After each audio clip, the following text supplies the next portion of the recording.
আপনার কানে কি এরকম কোনো কথা আসে যে বিএনপির জনপ্রিয়তা কমছে এবং বিএনপির জনপ্রিয়তা কমার মূল কারণ তারা যেটা বলছেন সেটা হচ্ছে যে বিএনপি প্রতিশ্রুতি ভঙ্গ করে?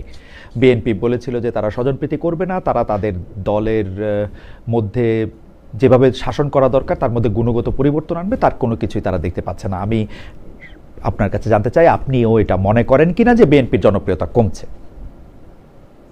জি, আপনাকে ধন্যবাদ জানাচ্ছি। এটি একটি অংশ বলছে, যারা আমরা দেখতে পাচ্ছি যারা সংসদে বিরোধী দল হিসেবে রয়েছে তাদের একটি অংশ গণমাধ্যমে এই কথা বলছে, এমনকি সংসদও এটি বারবার বলছে। কিন্তু দেশের সার্বিকভাবে যদি আমি মনে করি যে মানুষ সেরকম বলছে বলে আমার কানে এখনো পর্যন্ত এটি আসেনি। তবে আপনি যেটি বলেছেন এটি ধরেন সার্জিস আলম সহ জামাত ইসলামের একটি পক্ষ বা সামাজিক যোগাযোগ মাধ্যমে যদি আমরা বলে থাকি, তারা কিন্তু এটি বলছে, এটি আমি কোনোভাবে অস্বীকার করছি না। না, আমি জনাব সার্জিস আলম বিরোধী দল করেন, তিনি বিরোধিতা সরকারের বিভিন্ন আচরণের কার্যক্রমের বিরোধিতা করবেন, সেটা স্বাভাবিক, সংসদেও তাই চলবে।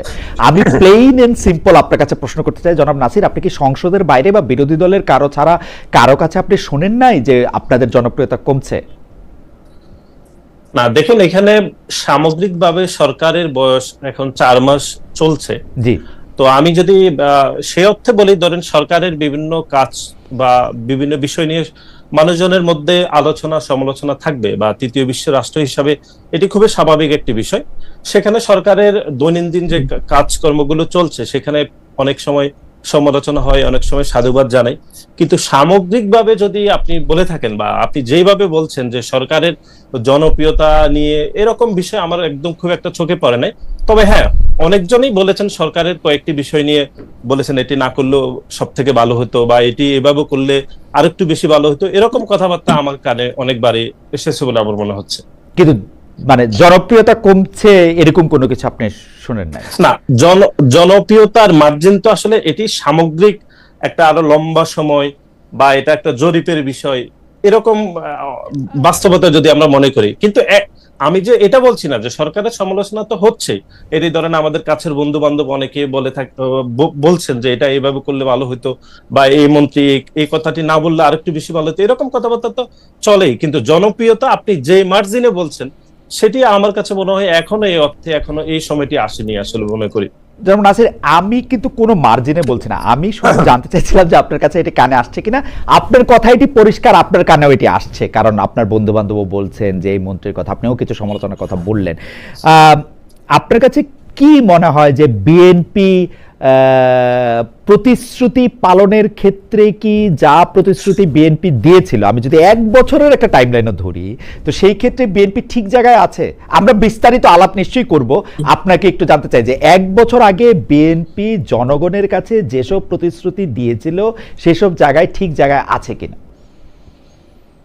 না, এখন তো আপনি 1 বছরের মার্জিন বলেছেন, তো যেহেতু বয়স 4 মাস, আমি ব্যক্তিগতভাবে মনে করি সরকারের ইতিবাচক সদিচ্ছা রয়েছে যে কাজগুলো করার বিষয়ে। যেমন সরকার নির্বাচনের প্রতিশ্রুতিতে যে বিষয়গুলো সবচেয়ে অগ্রাধিকার ভিত্তিতে, ধরুন ফ্যামিলি কার্ড, ফার্মার্স কার্ড সহ যাবতীয় বিষয়গুলো সরকার কিন্তু চালু করেছে।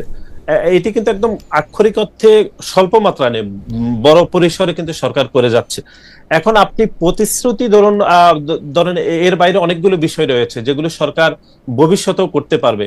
কিন্তু আমি ব্যক্তিগতভাবে মনে করি যে সরকার তার কাজগুলো বাস্তবায়ন করার জন্য সরকার প্রধান, বিশেষ করে ধরেন গণপ্রজাতন্ত্রী বাংলাদেশ সরকারের মাননীয় প্রধানমন্ত্রী, উনি একদম শতভাগ ভাবে আমি মনে করি উনি কাজগুলো প্রতিশ্রুতি বাস্তবায়নের জন্য উনি সামগ্রিকভাবে এগিয়ে যাচ্ছেন। হয়তো উনি যেভাবে এগিয়ে যাচ্ছেন অন্য মন্ত্রীরা হয়তো ঠিকভাবে ওনাকে সমান্তরাল ভাবে এগিয়ে যেতে পারছেন না, এটি হয়তো 2-1টি মন্ত্রণালয় আমি মনে করি সেভাবে হয়তো পারছে না বা চেষ্টা করছে হয়তো।